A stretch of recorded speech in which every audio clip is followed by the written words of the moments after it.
Beleza, então 10 pixels, sólido, azul. Vamos ver o resultado disso. Atualizando, tá lá. Uma borda de 10 pixels, azul. Vamos ver o que mais nós temos aqui com relação às tabelas. Outro tipo de borda aqui, ó. Vamos colocar mais esse item aqui. Esse item a gente já usou ele. Borda. Salvei. Atualizando. Tá aí o resultado. Vamos ver aqui. Lembra que a gente fez isso aqui? A gente fez isso aqui com parágrafo. A gente definiu margens. Lembra? Margem, padding. Então vamos colocar isso aqui. Então, vamos trocar isso aqui. Vou colocar esse padding. Tá? Vou pôr de 150 pixels, tá? Só para a gente perceber exatamente onde vai ser essa diferença. O resultado que a gente vai ter aqui vai ser basicamente o mesmo que a gente teve quando a gente fez o teste com esses itens no parágrafo. Tá vendo, ó? 150 pixels, ó. Olha a diferença, cada célula, tá vendo? Vamos diminuir de 150 para 15. Atualizou. Atualizou. Ah lá. Então eu tenho 15 pixels aqui, ó. Certo? Bom, seguindo. Alinhamento do texto, ó. No TH. Esse alinhamento pode ser no TD e no TH, né? Vamos colocar aqui primeiro no TH. Então, se eu vier aqui e definir que no TH, que é o título, né? Aquela linha. O TH é esse cara aqui, ó. É a primeira linha da minha tabela. Ele está falando que o texto será alinhado à esquerda. Eu vou trocar para a direita. Eu tenho que trocar isso para a direita e tenho que pôr essa tabela com tamanho de 100%, senão a gente não vai conseguir perceber a diferença, tá? Então eu vou pôr aqui, ó. Voltar aquele 100% que estava aqui que eu tirei, para a gente entender a diferença. Senão na hora de testar não vai acontecer nada. Vamos ver. Agora é 100%. Ah lá. Aqui na primeira linha, o alinhamento do texto ficou à direita. E lá nas outras, ficou normal à esquerda. Se eu vier aqui, ó, e falar que no TD, o alinhamento do texto vai ser centralizado, center, vamos ver o resultado. Ah lá. Agora, nas linhas TD barra TD, o conteúdo está centralizado.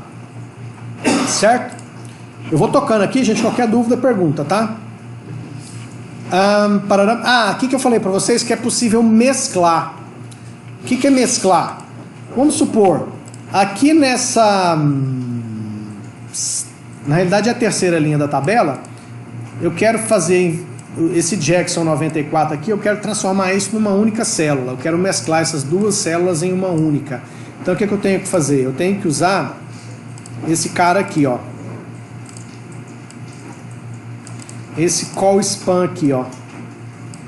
Tem call span e ele deve mostrar na sequência aqui o row span. É isso mesmo. Então vamos lá. O que eu faço aqui, ó? Eu quero pegar aqui, ó, essas duas células e transformar em uma só. Então eu vou pôr aqui na mesma informação Jackson 94. Vou apagar esse cara aqui.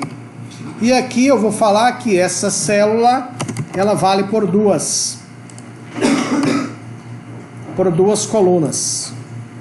Na hora que eu atualizar, veja lá, aqui ó, ficou uma única célula. Certo? Bom, do mesmo jeito que eu posso mesclar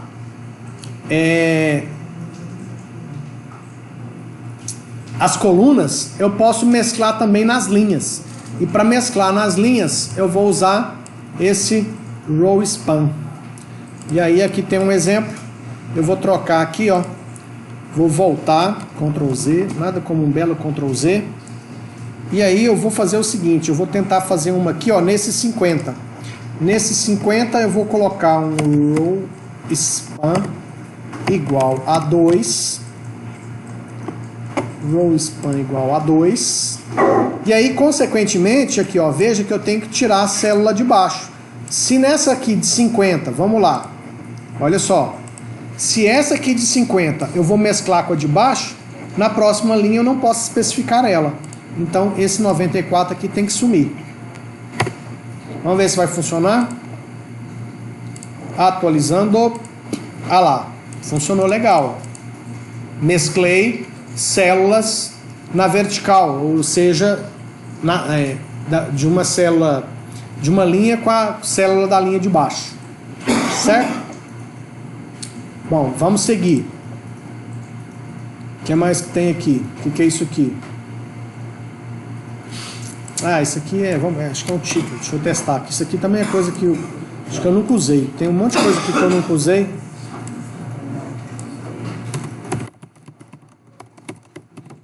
Vamos ver para que serve isso. Eu acho que ele bota um título lá nessa tabela, não é isso? Já testaram? Vamos ver aqui.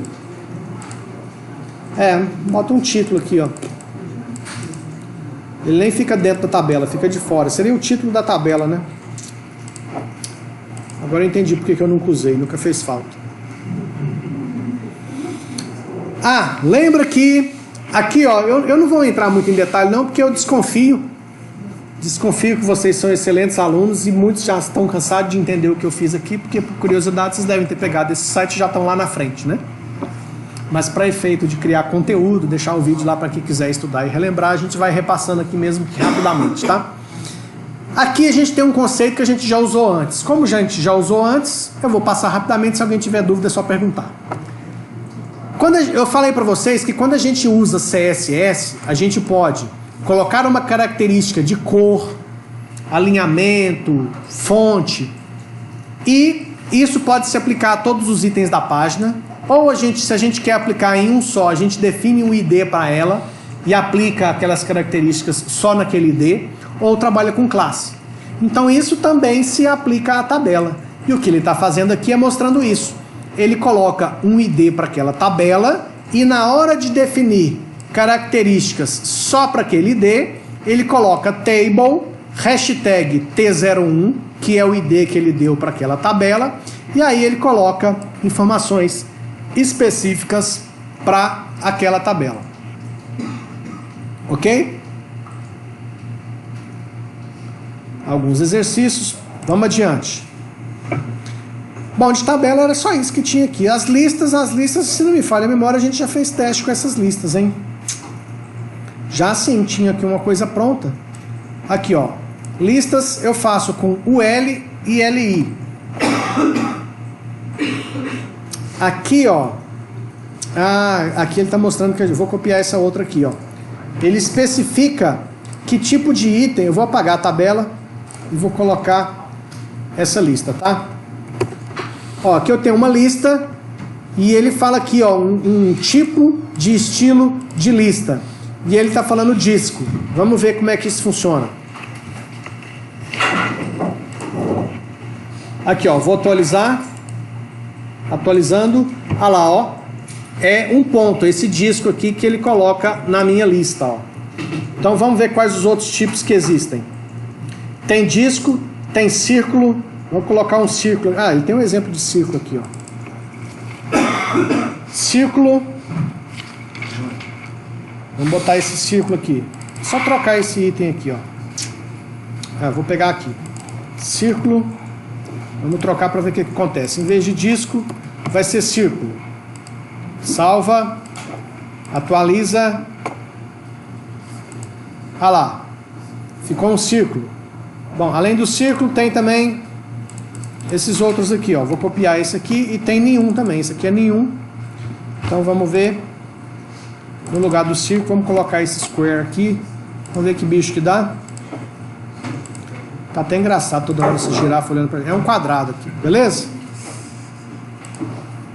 Essa girafa vigiando a gente toda hora que a gente vai testar o negócio. Bom, tem outro tipo de lista. Essa lista aqui com UL. Essa lista com UL seria uma lista de tópicos, né? Que você pode usar essas figuras. Agora tem um outro tipo que é a com OL, que seria com numeração, né? Vamos pegar aqui, eu vou colocar todas aqui, ó. Vou começar essa aqui com Type A. Vamos ver que bicho que dá. Vou até deixar aquela ali em cima. Vou colocar uma outra aqui para ver se a gente tira aqui a girafa de lá. Vamos ver, salvou, atualizou. Ah lá, A, B, C, D, maiúsculo. Tem a opção também de minúsculo, ó. Se eu trocar esse A maiúsculo por A minúsculo, salva, atualiza, ah lá, A, B, C, D minúsculo. Outro tipo é esse I maiúsculo, e I minúsculo. Vamos ver a diferença dele. Vamos começar aqui com um I maiúsculo. Ficar uma simples letra muda tudo. Exatamente. Vocês vão começar aqui em computação, principalmente nessas partes que envolvem programação. Às vezes um ponto e vírgula faz tanta diferença. Uma vírgula, um ponto e vírgula, um ponto. Você fica 2 horas olhando aquele monte de código, o trem não funciona e você não descobre. Até que enfim você acha um ponto e vírgula perdido ou sumido, né? Que não deveria ou não estar em um ponto.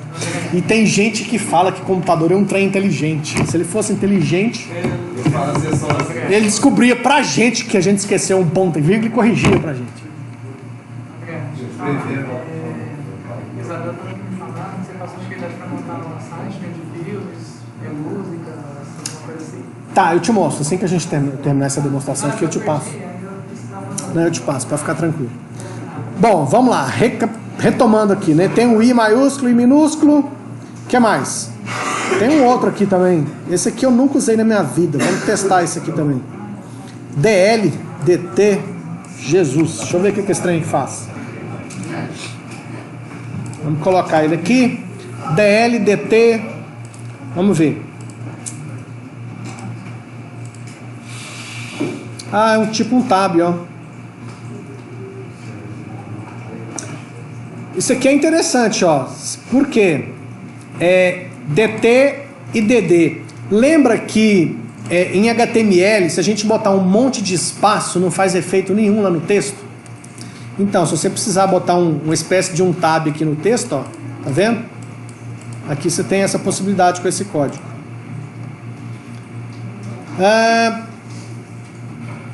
Legal. Aqui, ó, um OL, que é uma lista começando com numeração. Vou botar aqui no meio. Eu falo para essa lista começar com o número 50. Então, você quer começar uma lista com tópicos. Eu não quero começar de 1, eu não quero começar de 0, eu quero começar de um número específico. Você coloca o start e a partir daquele número ele começa a fazer a numeração de cada item para você. O que mais? Aqui é a parte de CSS, né? Ou seja, não tem muita novidade aqui. Esse item margem a gente já testou com parágrafo, você vai ter o mesmo efeito aqui. Esse item também, cor de fundo também, float a gente acabou de testar na imagem, então você vai ter também. Aqui são apenas características CSS para esses itens, tá? Aqui ele está mostrando como é que eu posso fazer uma lista onde cada item da lista é um link. Então eu vou até copiar esse aqui para a gente testar. Nesse caso aqui, eu tenho uma lista onde cada item da lista é um link. Isso aqui é legal vocês prestarem atenção, porque naquela atividade que eu pedi para que vocês façam, como vai ter muitos itens, muitas pastas, muitas páginas, seria uma espécie de menu, né, para você navegar dentro dessas páginas que você vai criar lá dentro do site. Então esse aqui é um recurso interessante, apesar de que mais para frente a gente vai ver uns menuzinhos mais bonitinhos que a gente pode copiar da internet para usar.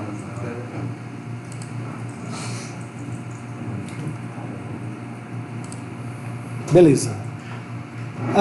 Blocos. Aqui é div. Isso aqui é muito, isso aqui usa muito. Muito.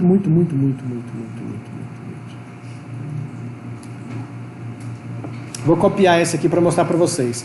A div é como se fosse um bloco. Antigamente não existia, tá? Nas versões antigas do HTML, a gente não tinha div. Então, os programadores usavam muito tabela na programação HTML quando queria criar blocos numa página. Mas aí, com o surgimento da div, isso ficou muito facilitado, principalmente porque hoje, quando a gente desenvolve uma página HTML, a gente tem que se preocupar que essa página ela seja adaptável. Adaptável aos diferentes tipos de dispositivo que a gente tem na mão dos internautas hoje. Hoje o cara, quando vai acessar o seu site, ele pode acessar o seu site de um computador, de um smartphone, de um tablet, de uma Smart TV, e cada um desses elementos pode ter telas bem diferentes em tamanhos e resolução. Então, a gente se preocupa com isso, e vocês estão começando a perceber que HTML e CSS você tem muitas opções para trabalhar com isso. Vocês vão perceber que depois com JavaScript eu consigo descobrir. O JavaScript me dá o poder de saber qual é o dispositivo que aquele internauta está usando. Ou, na pior das hipóteses, qual que é o tamanho da tela. E a partir do tamanho da tela, eu posso usar um tipo de arquivo CSS diferente. Então eu posso ter uma única página com 3 ou 4 arquivos CSS diferentes. Se o cara acessar de um smartphone com a tela tal, tamanho de tela tal, eu puxo um arquivo CSS. Se ele acessar de uma Smart TV ou de um computador, eu consigo trocar o arquivo CSS. E vocês já perceberam que trocando um arquivo CSS eu posso trocar a formatação de uma página completamente.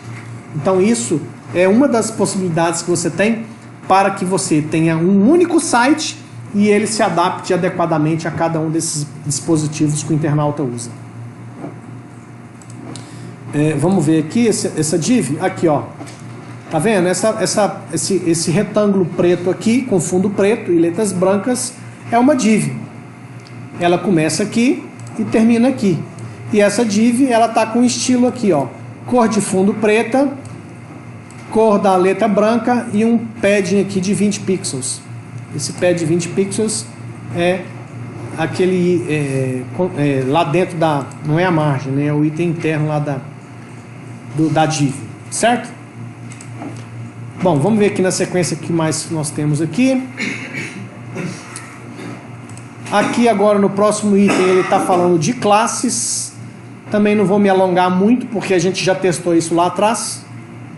E aqui ele está mostrando que a questão de classe ela pode ser aplicada também na div. Reforçando mais uma vez que isso aqui é um recurso interessante que você pode usar para que o mesmo site tenha visuais diferentes dependendo do dispositivo que o internauta acessar.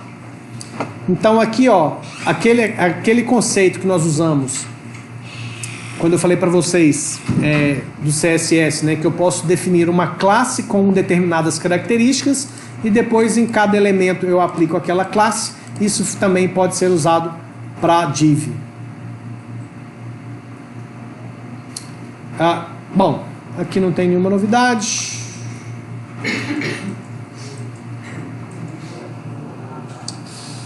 Múltiplas classes. Ok. Aqui também está trabalhando com classe, no H2, no parágrafo. Aqui já tem um códigozinho JavaScript, olha que divertido, ó. Vamos até testar isso aqui, só de curiosidade. Deixa eu ver o que esse negócio está fazendo. Que legal, ó. Vou rodar de novo. Olha só o que eu tenho no JavaScript aqui, ó. Cliquei num botão, ele mexeu. É por isso que eu falei para vocês, quando a gente começar a brincar um pouquinho com JavaScript, vai ser mais divertido, porque a gente começa a dar possibilidade de interatividade entre o internauta e o comportamento da sua página. Porque com HTML e CSS a gente fica muito estático, é aquilo que está especificado e pronto. Não tem muito dinamismo. No máximo é quando ele passa o mouse em cima, muda a cor, são coisas mais básicas. Com JavaScript não. Eu posso dar a possibilidade para o internauta, com um clique em um botão, por exemplo, eu fazer alguma determinada ação. Eu não vou entrar em detalhes com relação a esse código aqui, porque a gente vai estudar isso depois com mais calma, tá? A gente vai estudar JavaScript mais detalhadamente.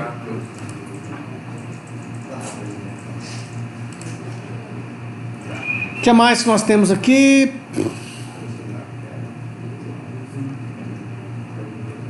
Aqui também com ID, um H1. Ele está simplesmente botando um H1 aqui, usando o ID para depois definir características específicas de CSS para aquele H1, com hashtag. A gente já viu isso também em outros exemplos. Então, aqui a definição para classe, .city, ele usa como classe. Tanto H2 e H3, não, nesse caso aqui... específico é só para H1.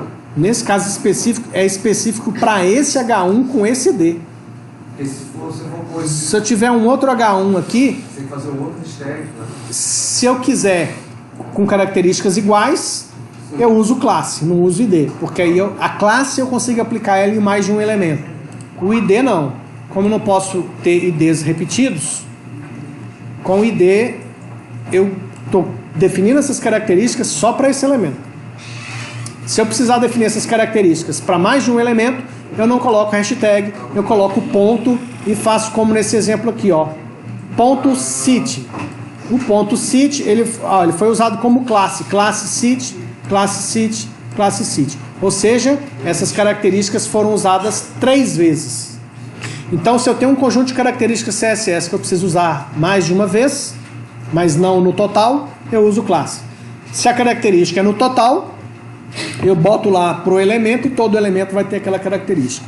Se é para um ou outro específico, eu uso o ID e aplico caso a caso.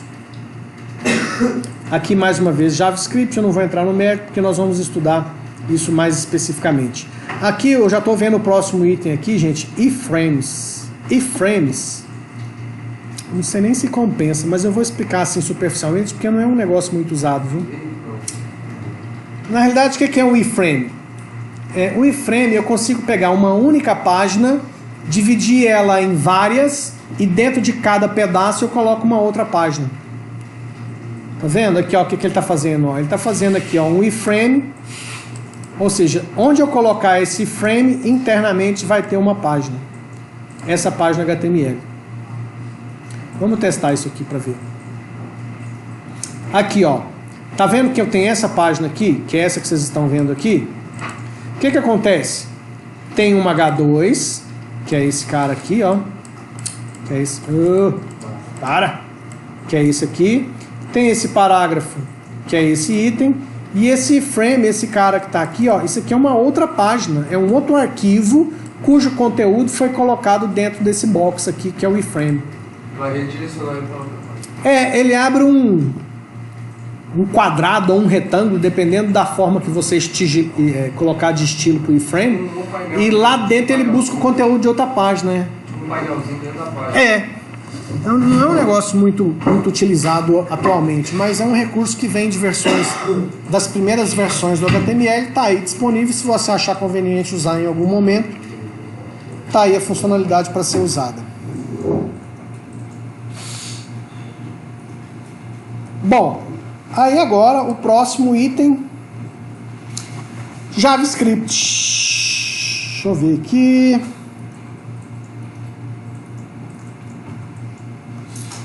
Tá, isso aqui é só dentro ainda de HTML, não é ainda sobre JavaScript, porque quando a gente for estudar JavaScript, nós vamos usar esse tutorial de JavaScript aqui, tá? Mas aqui nessa parte do HTML, ele está explicando como é que você usa JavaScript dentro de uma página HTML. É através da tag script. Então aqui tem um exemplo, ó. Script, aí tem o código /script, certo? Vamos fazer um teste aqui. Deixa eu pegar esse, vamos só ver aqui. Esse aqui é muito sem graça, porque o que ele faz? Ele simplesmente pega o parágrafo que tem o ID demo, pega ele pelo ID e coloca o conteúdo HTML hello JavaScript.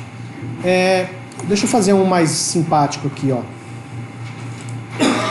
Fazer um mais simpatiquinho aqui, um bem bobinho aqui, ó. Quer ver? Dentro dessa minha página, eu vou fazer o seguinte. Eu vou colocar Vou colocar aqui no comecinho, ó. Agora, as posições que ele deve ficar, professor, tipo assim, não tem definido? Agora sim, agora faz diferente, tá? Tem várias formas de colocar JavaScript. Quando a gente for ver, quando a gente for fazer o tutorial de JavaScript, a gente vai ver isso em mais detalhes, tá? Mas aqui o que eu vou fazer, ó. Aqui começa um bloco de script dentro desse trecho. Eu vou simplesmente usar esse comando aqui, ó, que vai botar uma mensagem: alô, alô, galera da UFTM.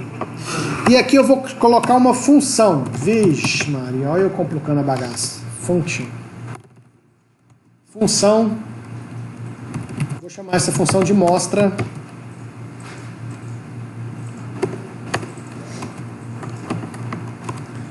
Olha só, então aqui eu fiz um programinha mais besta do mundo. Dentro do código de script, criei uma função, chamei essa função de mostra, e dentro dessa função mostra eu coloquei esse comando alert. E aqui agora eu vou colocar um botão, e nesse botão vou colocar on click, ou seja, quando o internauta clicar nesse botão, eu vou chamar a função mostra, e aqui eu vou falar: clica aqui por favor, barra, fecha o botão. Beleza, então aqui em algum canto da minha página eu coloquei um botão com essa mensagem. Vamos ver se vai funcionar primeiro, depois eu explico de novo, explico novamente, atualizando. Ó, tem um botão aqui, ó, clica aqui por favor. Se eu clicar, aparece aqui, ó, alô, alô, galera da UFTM. Então vamos ver o que eu aprontei aqui. Então na realidade o que eu fiz? Coloquei um botão, ele abre aqui e fecha aqui. Vai estar escrito nesse botão: clica aqui por favor. E quando clicar, on click, é um método. Quando clicar nesse botão, chama a função mostra. Lá na função mostra tem só esse comando alert, que o navegador, o browser, mostra aquela janelinha. Beleza? Então isso aqui são exemplos mais simples.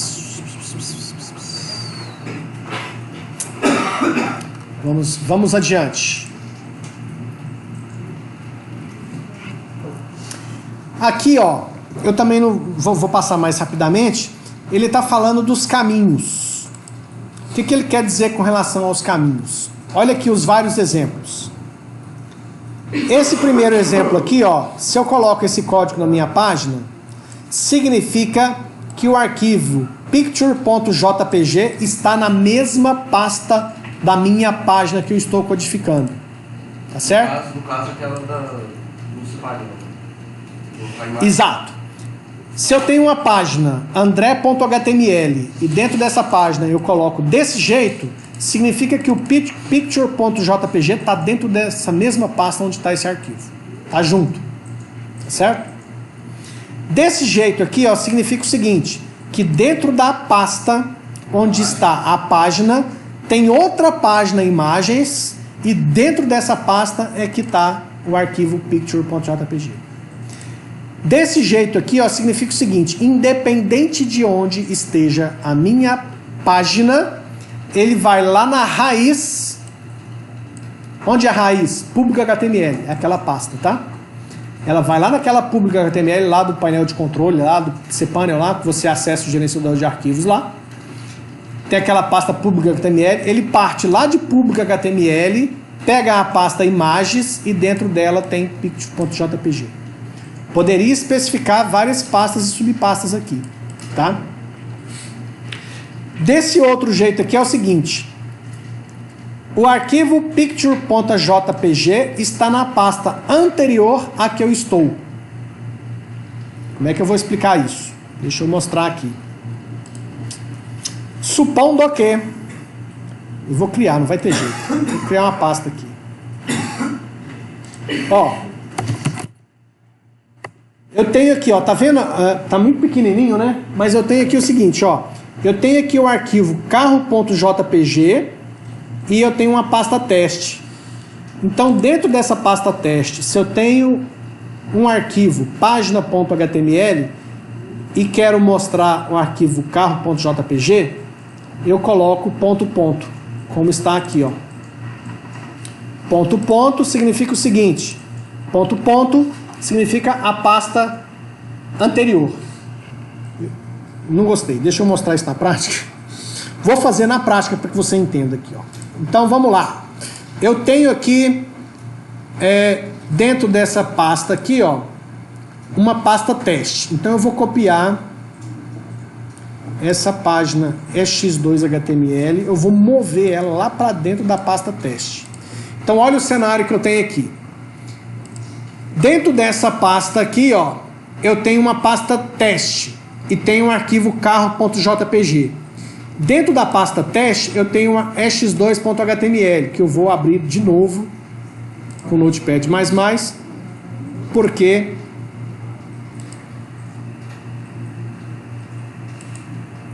vou fechar isso. Bom, aqui, ó.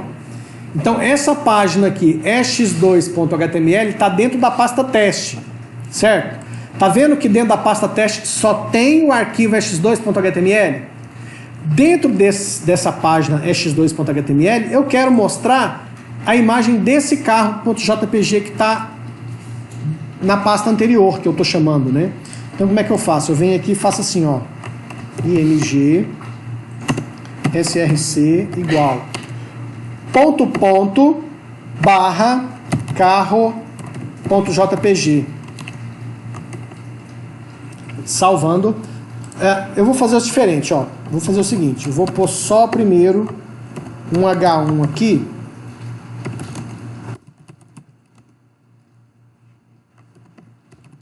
A gente abrir essa página primeiro, que a gente nem abriu ela ainda. Só tem um oi galera nessa página.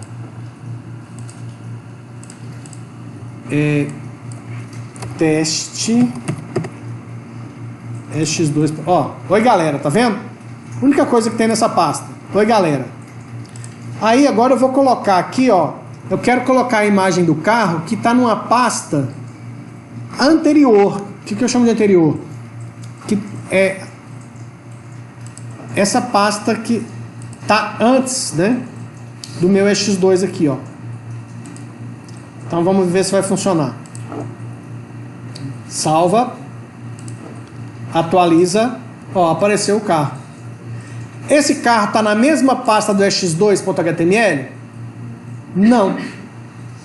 Tá aqui, ó. É só navegar aqui na URL, tá vendo? Eu tô, ó, o x2.html está dentro da pasta teste. Quando eu pus o ponto ponto, eu tô mandando o x2.html pegar um do que está antes, que é o aula GO aqui. Tá? Beleza, vamos seguir. Então, isso aqui, ó, é URL relativa, com exceção dessa aqui, que é uma meia absoluta, né? Que eu estou partindo lá da raiz e informando o caminho completo, desde a raiz. E quando eu uso o HTTP e coloco a URL completa também, não é relativo. Aqui tá um outro exemplo. Aqui tem todos os exemplos novamente, ó, tá vendo? Beleza. Aqui ele começa a falar aquele elemento do cabeçalho. Ele começa a mostrar todas as opções de tags que eu posso colocar. Título, estilo, meta, link, script, etc. Essa aqui nós já usamos, já mostrei para vocês. A de título. E tem outras. A princípio, isso aqui também a gente já viu. Quando eu tenho um arquivo com código CSS, nós já também fizemos esse teste, não tem nenhuma novidade aqui. Aqui tem alguns itens importantes. Com esse meta, você consegue especificar algumas coisas importantes, tá? Essas informações normalmente não aparecem para o internauta, mas são informações que orientam o navegador, o browser, como ele se deve comportar em alguns casos. Essa meta aqui, ó, keywords, isso aqui é interessante, porque quando você faz a página, essas informações não aparecem para o internauta. Mas o que além do internauta acessa o conteúdo de páginas na internet. Além do internauta, nós temos os motores de busca, como por exemplo o Google e outros. O Google tem lá, e outros também, tem os seus robôs, que são códigos que ficam entrando nas páginas da internet e analisando os seus conteúdos ou até mesmo guardando cópia, né? Para que ele faz isso? Porque quando você vai fazer uma pesquisa no Google, ele tem que te dar uma resposta muito rápida. Então, quando você procura no Google abobrinha, o Google já tem que conhecer de tudo que existe na internet, onde é que tem algum site falando de abobrinha, para ele te responder rapidamente. Então, se você como programador está fazendo um site e você quer informar a esses motores de busca, a esses buscadores, quais são as principais palavras que tem a ver com o seu site, você pode especificar aqui, ó. Não vai aparecer para o internauta, mas você tem lá uma loja que vende cosmético. Então você pode colocar esse código e colocar lá esmalte, não sei o que, shampoo, papapá, e especificar quais são as principais palavras que você deseja que o seu site seja lembrado pelos buscadores. Isso aqui também é interessante, ó. Aqui fala quem é o autor que fez aquele site. Isso é legal, porque apesar do internauta não ver, né, você como técnico de informática, você sabe que se você mandar exibir o código-fonte da página, você pode ter acesso a essa informação e de repente, se no site não fala quem fez e você quer entrar em contato, você achou legal, o cara fez alguma coisa interessante naquele site, você quer entrar em contato com o desenvolvedor para trocar uma ideia ou para contratar ele para um projeto, sei lá, você pode mandar exibir o código-fonte e automaticamente você pode saber, pode ter informações sobre o autor dentro daquele código-fonte da página. Outra informação interessante aqui, ó, a cada 30 segundos a página pode ser atualizada. Não sei se vocês já tiveram, por exemplo, não sei se vocês têm o hábito de acessar sites como, por exemplo, G1, Folha de São Paulo, Veja, alguns sites de notícia, às vezes você está lendo a notícia lá, de repente ele dá uma recarregada na página. E uma das possibilidades de se fazer é isso aqui, ó, a cada tantos segundos a página é atualizada. O que é atualizar a página, gente?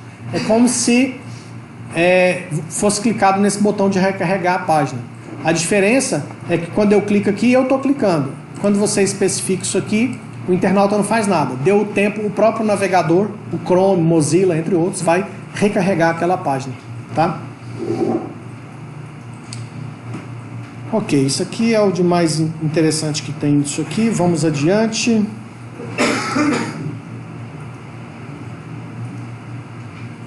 Layouts.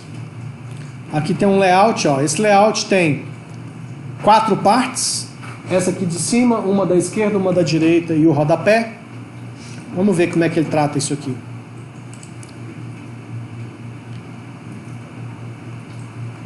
Ele fez isso com CSS, tá vendo?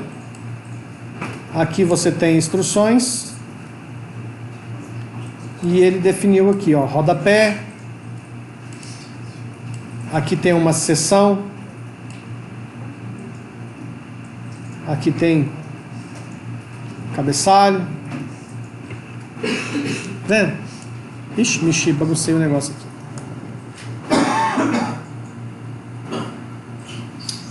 Então ele está mostrando aqui as tags para cada uma desses. Se você quiser estruturar a sua página nesses layouts, você tem os elementos aqui para fazer isso. Aqui tem mais alguns exemplos. Vamos para frente. Isso aqui é o que eu estava falando para você, ó. É um termo muito usado aí pelo pessoal que trabalha com desenvolvimento para web. Quando o cara pergunta, o seu site ele é responsivo? Para variar, mais uma vez, a gente pegou uma palavra em inglês e deu uma portuguesada nela, né? O seu site é responsivo? O que eu estou querendo dizer com isso? Eu estou querendo dizer se ele se adapta automaticamente a cada tipo de dispositivo. Aqui tem um smartphone, isso aqui parece um tablet, isso aqui parece um computador. Então, a questão de ser responsivo é essa questão de se adaptar ao tamanho da tela dos dispositivos, e eu tinha acabado de falar isso para vocês. A Acabei de comentar a esse respeito, né? Então aqui ele tem alguns exemplos, ó.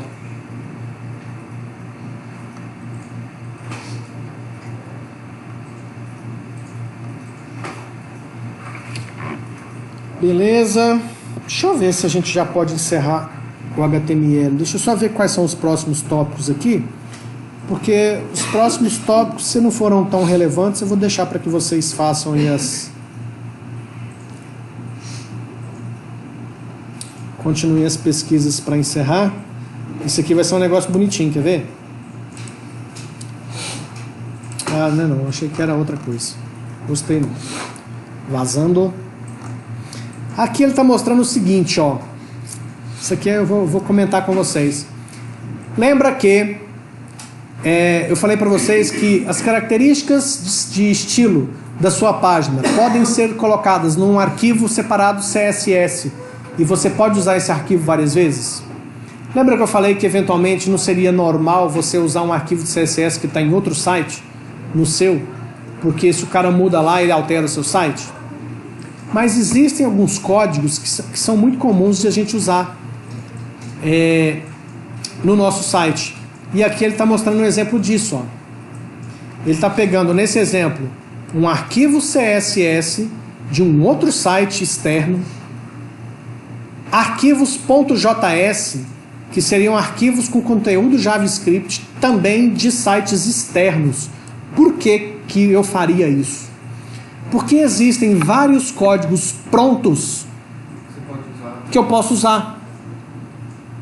Você pode usar o código inteiro na página. Mas aqui ele importa. Aqui, ó, aqui, só para vocês terem ideia, eu vou copiar esse aqui e mostrar esse código para vocês. Deixa eu ver esse aqui. Olha que lindo, ó. Viu que coisa mais linda? Lembra que eu falei para vocês que para o navegador, para o computador, quando você escreve um algoritmo ou um código,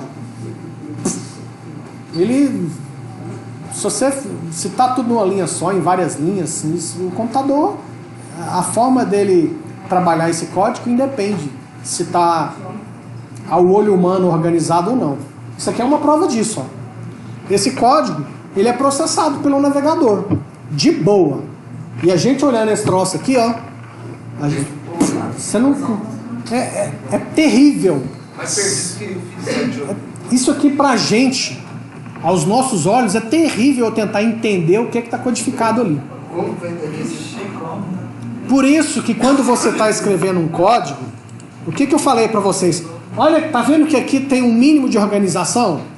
Esse HTML que abre aqui, fecha aqui. O resto eu coloquei um pouquinho para frente para mim enxergar que isso está dentro daquilo. Percebe? Então, para mim, legal. Mas para o browser, se eu tirar todos esses espaços e botar isso aqui tudo numa linha só, processo do mesmo jeito. Exatamente. Então, o que acontece? Esse código aqui, ó, é um código JavaScript que está sendo usado nesse exemplo. Aqui tem outro, ó, deixa eu copiar esse outro aqui. Esse outro aqui é uma API do Google. O que é API? Eu vou até buscar o significado dessa sigla aqui. Olha o outro, ó que lindo, ó.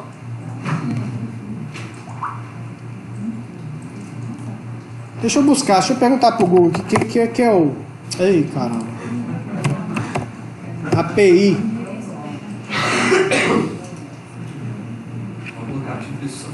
O que é uma API? Interface de programação de aplicações. Programação de aplicação.